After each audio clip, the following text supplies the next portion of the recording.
بدعت اور شرک میں فرق ہے۔ بدعت تو اسے کہتے ہیں کہ کوئی ایسی شے جو حصول ثواب کے لیے عبادت سمجھ کر سر انجام دی جائے لیکن اس کا کوئی ثبوت حضور سے اور صحابہ سے نہ ہو، وہ بدعت ہے۔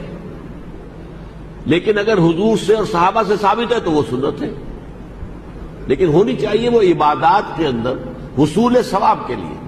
اب ایک شکل یہ ہے کہ حضور اونٹ پر سواری کرتے تھے اور تو کوئی شے تھی نہیں، نہ ہوائی جہاز، نہ ٹرین، نہ کار، تو اب اس کو کہ گاڑی کو یا ٹرین کو یا ہوائی جہاز کو بدعت کہہ دیا جائے، یہ غلط ہے۔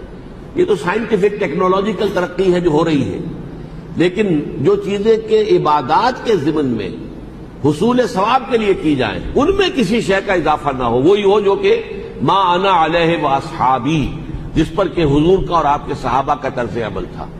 اگر کوئی اور رسم ہم ایجاد کر لیں گے، مثلا اب یہ تیجا ہے، سوئم ہو رہا ہے، قرآن خوانی ہو رہی ہے تیسرے روز جمع ہو کر، اس کا کوئی ثبوت نہیں، نہ صحابہ کی زندگیوں میں نہ حضور کا اپنا عمل ہے، یہ در حقیقت بدعت شمار ہوگی۔ آپ جو ہے 10واں منا رہے ہیں، 7واں منا رہے ہیں، کوئی ثبوت نہیں۔ تو یہ چیزیں وہ ہیں کہ جو بدعات کی شکل میں آ گئی ہیں، اور اس میں ایک ظاہر بات ہے کہ اس میں حصول ثواب بھی ہے اور ایصال ثواب بھی پیش نظر ہے۔ تو حصول ثواب اور ایصال ثواب کے لیے کام وہی کیے جانے چاہیے جن کا ثبوت حضور اور صحابہ کے طرز عمل میں مل جائے۔